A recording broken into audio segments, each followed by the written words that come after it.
MA उत्तरार्ध के प्रिय विद्यार्थियों, ऑनलाइन क्लासेस में आपका स्वागत।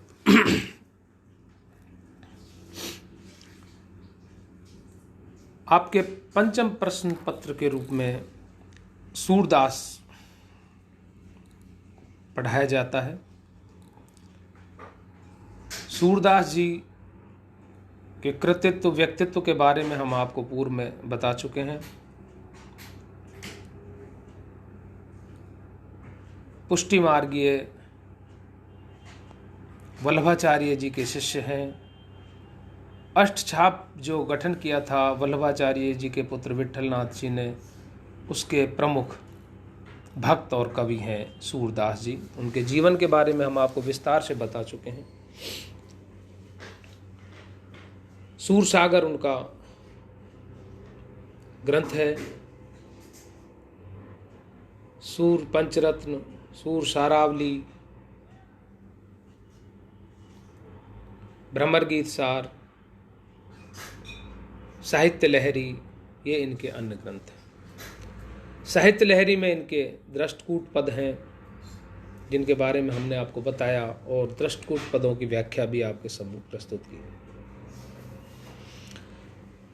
इनका वात्सल्य वर्णन, जैसा कि सूरदास जी ने कहा है कि अद्वितीय है पूरे विश्व में, जब वात्सल्य का जैसे ये कोना कोना झांका है, उनको देख करके वात्सल्य वर्णन को पढ़कर सुनकर लगता नहीं कि सूर जन्मांध थे, परंतु किंवदंती यही है कि वो जन्मांध थे।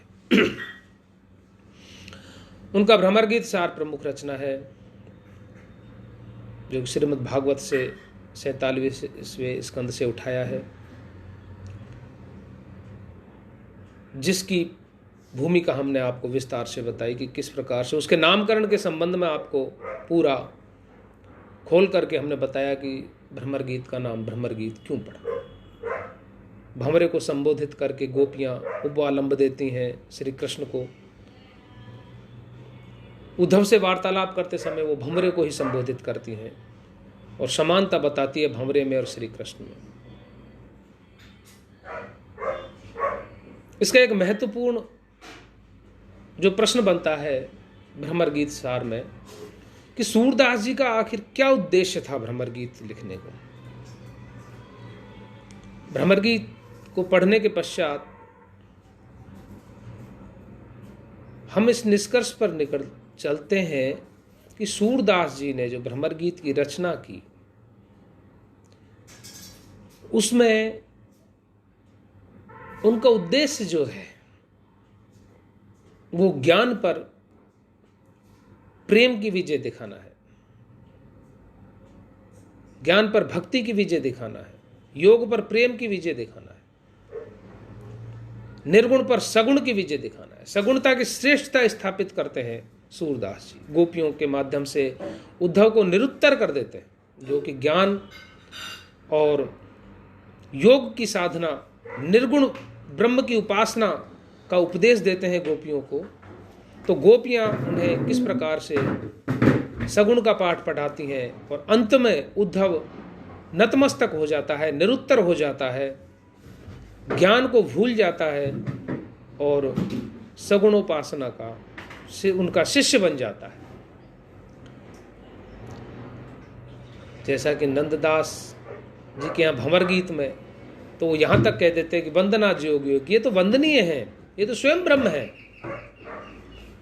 बल्कि उनका तो स्वरूप गोपियों का ऐसा है कि वो स्वयं कान्हा रूप श्री कृष्ण रूप है और कृष्ण गोपियां रूप है, एकाकार है। ये तो मुक्त है, ममत्व परत राग द्वेष से मुक्त है।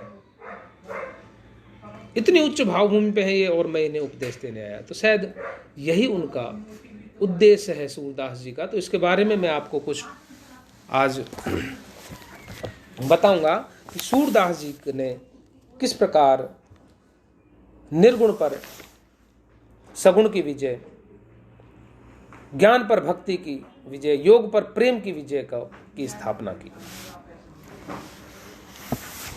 सूर के भ्रमर गीत का उद्देश्य निर्गुण ब्रह्म पर सगुण ब्रह्म, ज्ञान और योग पर प्रेम और भक्ति की विजय दिखाना है।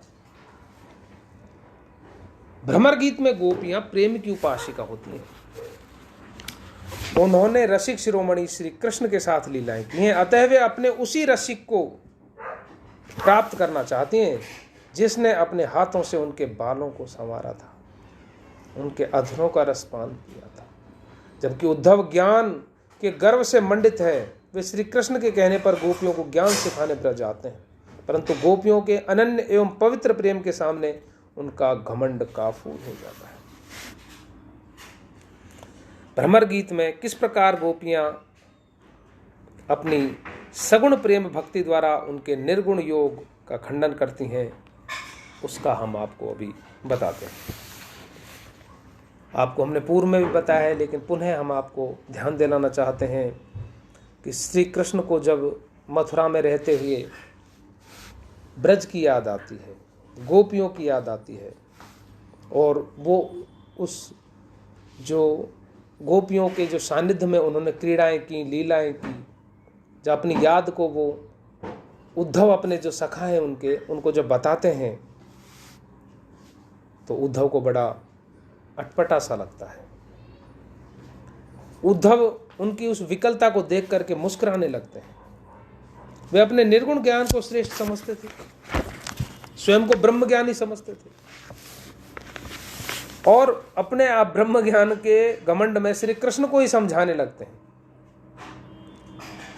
जब श्री कृष्ण ने उद्धव को हंसते हुए देखा तो निश्चय कर लिया कि मैं इसे ब्रज में भेजकर ही रहूंगा, कि ये गोपियों को समझा के आएगा। और अगर इसने गोपियों को वहां जाकर के समझा दिया, निर्गुण ब्रह्म की उपासिका बना दिया, योग की ओर प्रेरित कर दिया, तो मैं भी निर्गुण ब्रह्म को सगुण ब्रह्म से बड़ा समझ लूंगा। इस शर्त पर उद्धव को ब्रज में भेजने का निश्चय कर लेते हैं श्री कृष्ण, क्योंकि वो अपने उपहास का बदला लेना चाहते थे। उनके सखा ने जिस प्रकार उनका उपहास किया, हंसी उड़ाई उनके प्रेम की, क्योंकि श्री कृष्ण को तो गोपियों पर दृढ़ विश्वास था कि वो इस उद्धव के उपदेश से टस से मस नहीं होंगी, बल्कि ये स्वयं भी उनके रंग में रंग जाएगा। तो उन्होंने उद्धव को ब्रज में भेजने का निश्चय कर लिया और कहा कि उद्धव, तुम उस अविनाशी ब्रह्म के ज्ञात हो जो निर्गुण और निराकार है, अतः तुम तुरंत ब्रज जाओ और वहां के निवासियों को ज्ञान का उपदेश देकर आओ। अब देखिए आप, उद्धव ब्रज में पहुंच जाता है। वहां उसका बहुत ही उत्साह से स्वागत सत्कार होता है।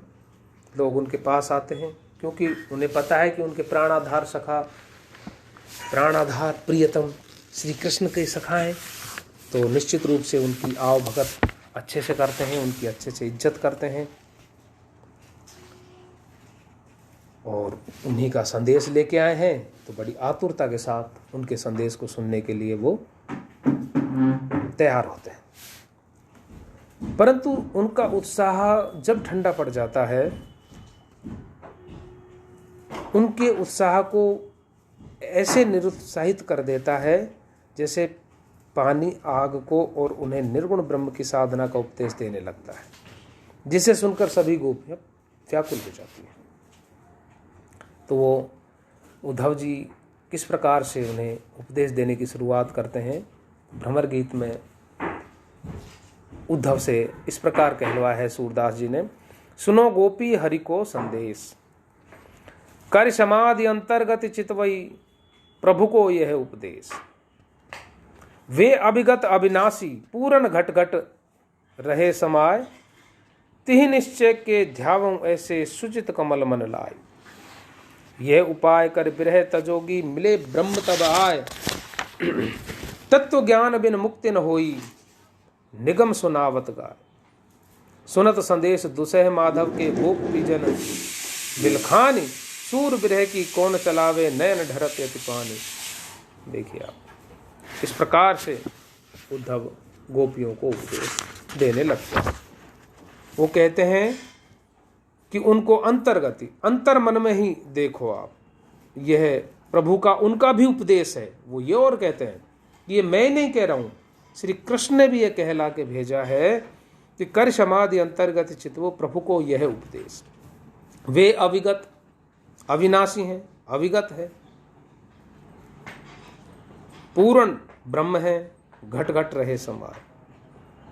उन्हें आप निश्चय करके उनका ध्यान करो तो आपका विरह दूर हो जाएगा और ब्रह्म से आपका साक्षात्कार हो जाएगा। क्योंकि तत्व ज्ञान बिना मुक्ति नहीं हो सकती। तो तत्व ज्ञान का उपदेश देते हैं उद्धव। ये भी कहते हैं कि निगम उपनिषदों में भी यही लिखा हुआ है।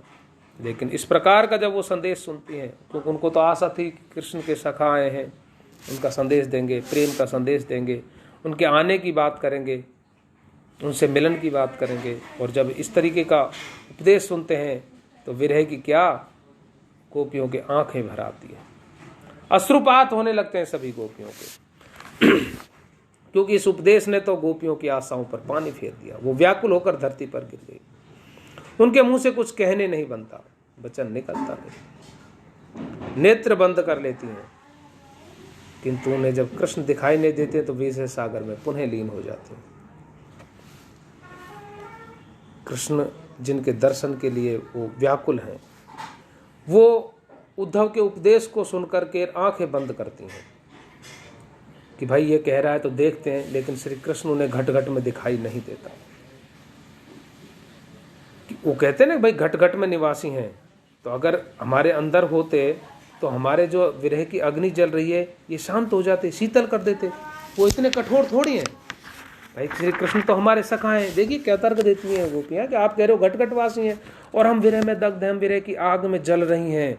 अगर वो हमारे अंदर होता तो शांत नहीं कर देता हमारी। जो पे ऊधो हृदय मांझ हरी, तो पे इति अवज्ञा, उन पे कैसे सही पड़ी। वो कैसे सहन कर रहे हैं हमारी इस तरीके की अवज्ञा, कैसे कर रहे हैं। तबई दवा प्रभु दहन न पाए, अब क्यों देह जरी। जब वो यहाँ थे, जब तो हमारी देह जलती नहीं थी, तब तो हम विरहाग्नि में जलते नहीं थे। ये अभी क्यों जल रही है। सुंदर श्याम निकट सोचते हम शीतल क्यों लगते।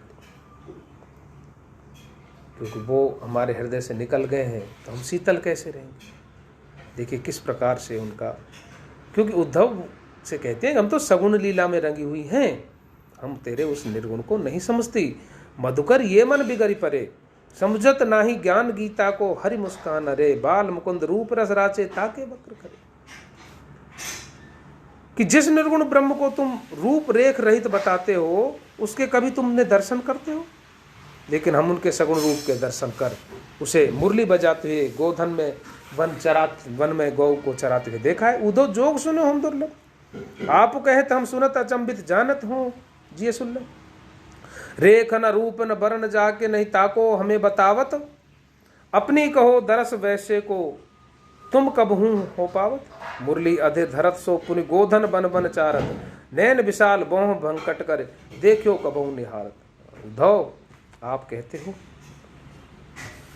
कि निर्गुण ब्रह्म करो, आप कहते हो कि वह नाना रूप में ब्रह्म की जो प्रत्यक्ष सत्ता दिखाई पड़ रही है, उसको जो सगुण रूप चारों ओर भाषित हो रहा है, उसे बार बार निषेध और निर्गुण ब्रह्म का अत्यंत सूक्ष्म निरूपण आप हमारे सम्मुख बार बार कर रहे हो।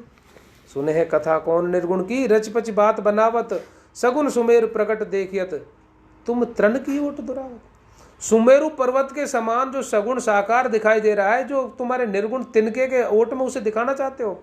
देखिए इसमें निर्गुण को एक तिनका बराबर बताया, सगुण को एक।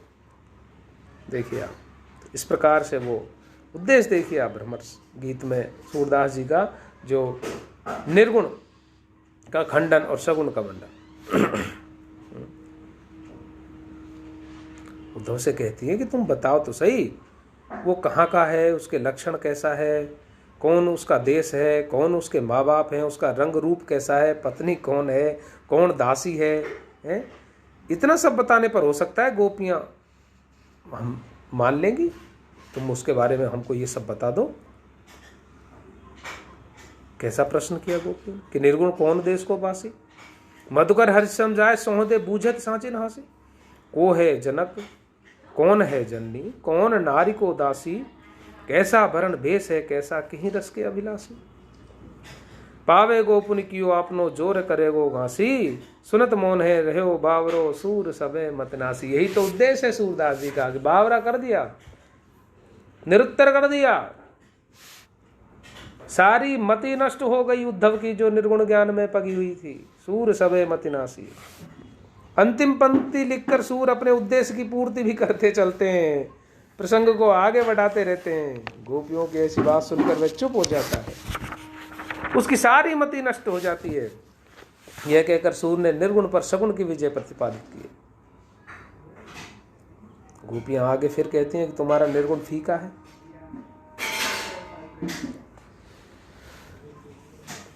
कृष्ण तो हमारे हैं, तुम्हारे हम इस निर्गुण को लेकर क्या करेंगी। गोपियां कहती हैं कि हे मधुकर, तुम हमारे सगुण भक्ति के राजमार्ग में बाधा क्यों डाल रहे हो। वो राजमार्ग बताया है उसे, यह मार्ग बहुत सीधा है, इस पर चलने में कोई कठिनाई नहीं होती, परंतु तुम्हारा निर्गुण मार्ग तो कंटकों से भरा हुआ है, उस पर चलने में अनेक कष्ट सहन करने पड़ते हैं। तो हमें हमारे सीधे सरल मार्ग पर ही चलने दीजिए, उस रास्ते पर मत चलने को कहिए जिस पर कंटक बिछे हुए हैं, जो टेढ़ा मेढ़ा है, उस रास्ते पर हमें चलने का उपदेश मत दो। काहे को रोकत मार्ग सूदो, सुनो मधु निर्गुण कंटकते राजपंथ क्यों रूदो। हम राजपथ पर चल रहे हैं, आप क्यों हमें उस कंटक पथ पर चलने के लिए प्रेरित कर रहे हैं। इसका निर्गुण का हमारे दिल में कोई स्थान नहीं है, हमारा मन तो सगुण स्वरूप में रमा हुआ है।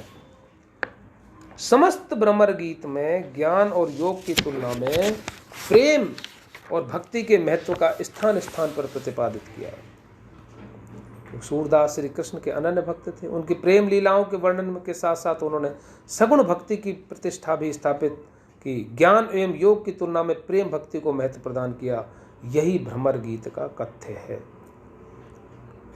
वो गोपियों से कहलवाते हैं कि गोकुल में तो सब गोविंद की उपासना करने वाले हैं, योग साधना करने वाले तो काशी में बसते हैं, योग भजन से अपना प्रेम भजन ठीक है।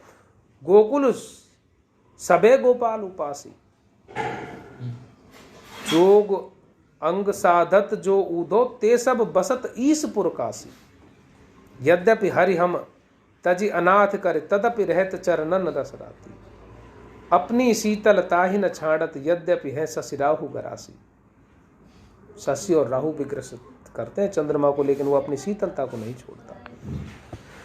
गोपियां ज्ञान को किसी भी तरीके से स्वीकार नहीं करती, उसे निकृष्ट बताती हैं, नीचा दिखाती हैं, अपनी भक्ति और प्रेम के अनुपयोगी बताते हैं उसे।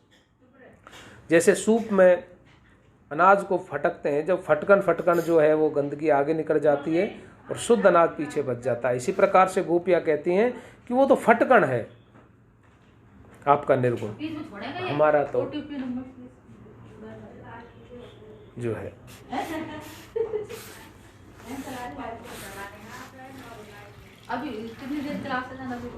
तुम्हारे ज्ञान और योग के खारा पानी बताती हैं और भक्ति को दूध बताती हैं। वो ऐसे मूर्ख हमें कोई दिखता नहीं। आयो घोष बड़ो व्यापारी, लाद खेप गुण ज्ञान जोग की ब्रज में आय उतारी। फाटक देकर हाटक मांगत, भोरे निपट सुधारी। घुरही ते खोटो खायो है, लिए फिरत सर भारी। इनके कहे कौन ढहकावे, ऐसी कौन अजानी। अपनो दूध छाड़ को पीवे, खार खूप को पानी। खारे कुएं का पानी बताती है, फटकन बताती है। योग के ठगेपन का सौदा ब्रज में नहीं चलेगा। उद्धव तू यहाँ ठगने आया है, आयो घोष बड़ो व्यापारी। जोग ठगोरी ब्रज न बिके हैं। ऐसा कौन मूर्ख है जो दाग को छोड़कर कड़वी निबोरी खाएगा।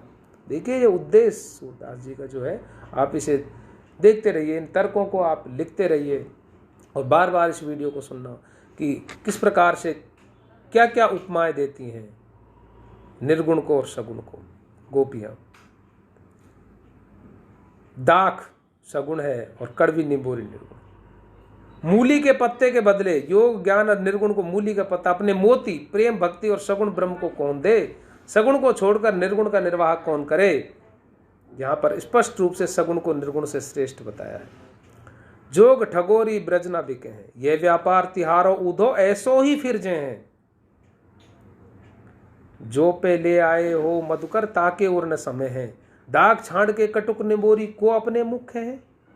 मूरी के पातन के कहना को मुक्ता हल्दे हैं, सूरदास प्रभु गुनई छाड़ के को निर्गुणई निभे हैं।